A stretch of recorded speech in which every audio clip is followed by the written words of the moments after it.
Hi, I'm Kate Hahn with TV Insider, and we are speaking with the cast of Grease, Rise of the Pink Ladies. It is such a fun show. Watch out, fellas. It's a girl game. We're not girls, we're ladies. The Pink Ladies. We're gonna need some jackets.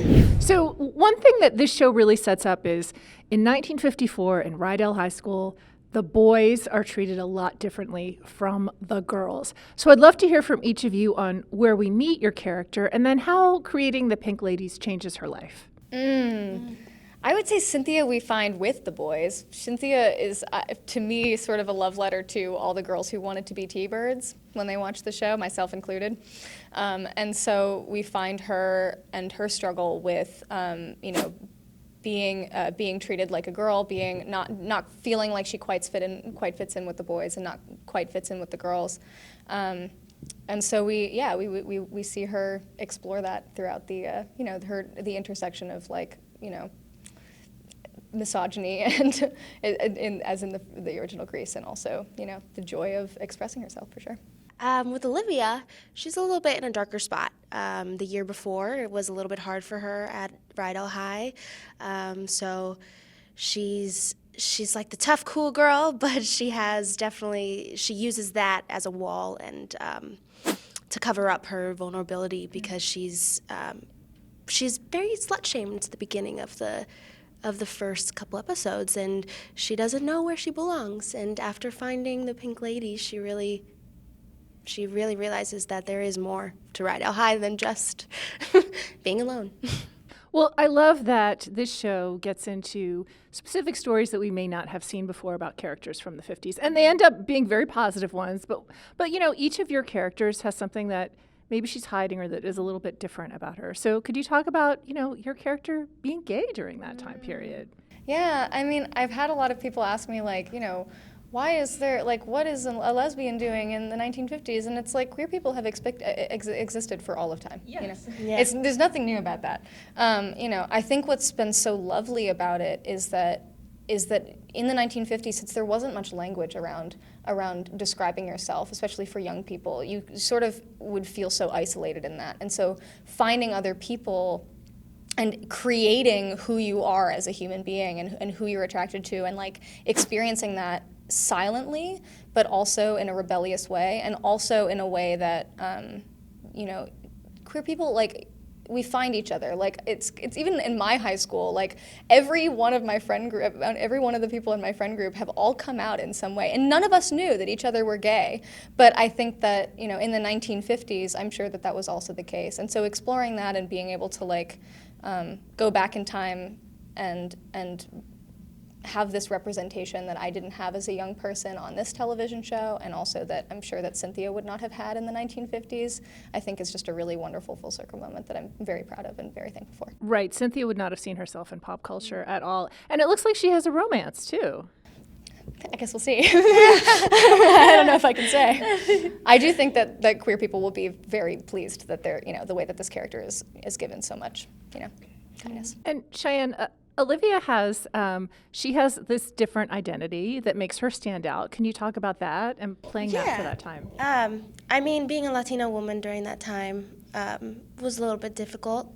I feel like our show touches more on Jane's perspective of that, being a half Puerto Rican, half Italian, but it definitely shows. It shows a lot, and I'm very excited for everyone to see the journey that Olivia gets to go on. Marissa and Tricia, you play two girls in 1954 at Rydell High School. So when we meet Jane, she just was the new girl in school the previous year and had just a terrible year. It did not go well.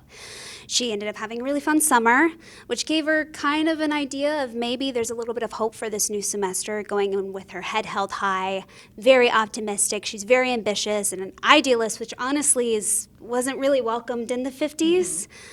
And her family puts a lot of pressure on her because there's a lot of pressure on the family to fit in as well into this new neighborhood and not stick out like a sore thumb. So I think she carries a lot of weight. She tries to wear it well with a smile, but a lot of cracks seep through, and she's able to lean on her friends in those moments.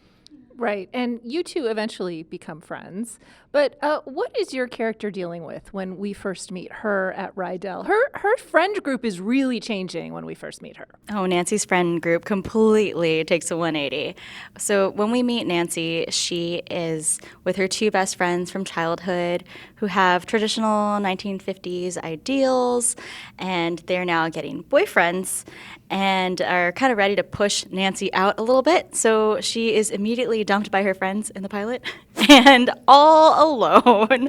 But she's creative. She is an artistic visionary. She's decades ahead of her time as far as her ambition and the way that she dresses and fashion, and she's super independent. So she's okay. But then she realizes that it could be better with friends.